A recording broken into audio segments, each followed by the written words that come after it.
حضرت اسما بنت ابی بکر رضی اللہ تعالی عنہ فرمانے لگی اگر میں سچ بتاتی ہوں کہ حضور غار ثور میں ہے تو معیار یہ ہے کہ یہ وفا کے خلاف ہے، اور اگر میں جھوٹ بولتی ہوں تو میرا دین مجھے اجازت نہیں دیتا۔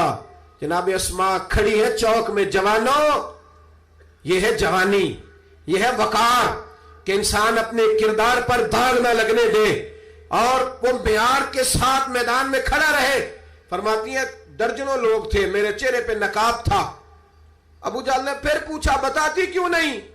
کہتے 1 منٹ تھا فیصلہ کرنے کے لیے، پھر میں نے فیصلہ کیا عشق بھی بچانا ہے اور دین بھی بچانا ہے۔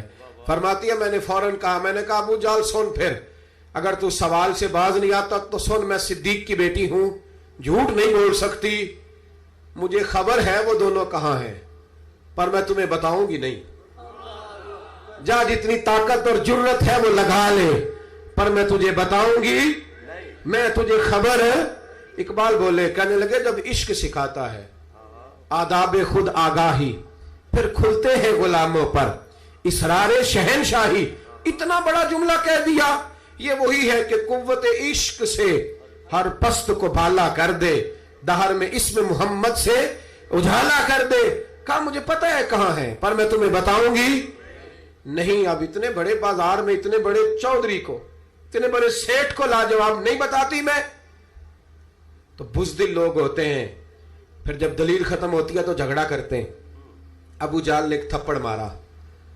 جناب اسما کہتی ہیں یہ سردار کا گھر تھا، کبھی کسی کی طاقت نہیں ہوئی تھی، پر یہ تھپڑ بھی میں نے نبی کے نام پہ کھایا۔ فرماتی ہے میں زمین پہ گری، میرے کان میں بالی تھی، وہ ٹکرائی ایک پتھر سے، خون بہنے لگا۔ لوگوں نے ابو جہل کو پکڑا، حیا کر، بچیوں کے اور عورتوں کے منہ لگتا ہے، اسے لے گئے۔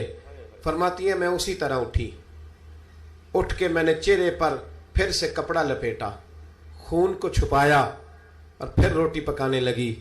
فرماتی ہیں اسی طرح کھانا بنایا، پھر کئی دفعے نکل کے دیکھا، جب کوئی راہوں میں نہ رہا، فرماتی ہیں سنسان رستوں میں میں غار ثور کی طرف بڑھی، اور جب میں غار ثور میں کھانا لے کے گئی تو چہرہ چھپا ہوا تھا۔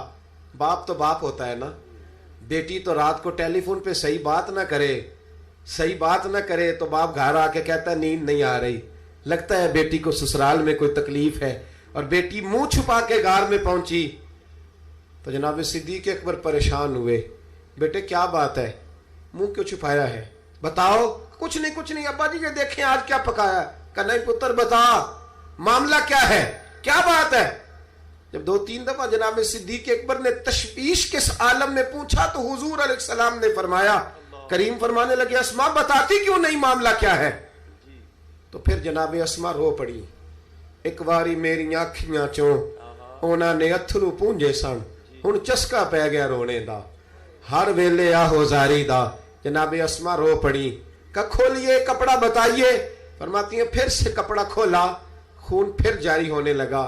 عرض کی یا رسول اللہ آج عجیب دوراہے پہ کھڑی ہو گئی تھی، عشق بھی تھا اور دین بھی تھا۔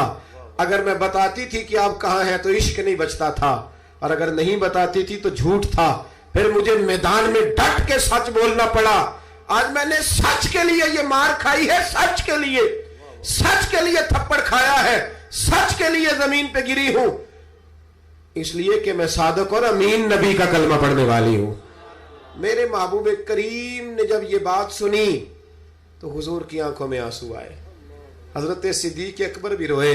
اب حضور نے دعا دی، سچوں کو دعا دی، سچوں کو ہاتھ اٹھا کے دعا دی اور کہا اے اللہ میں ابو بکر سے راضی ہوں، تو بھی اس سے راضی ہو جا، میں راضی۔ او بھائی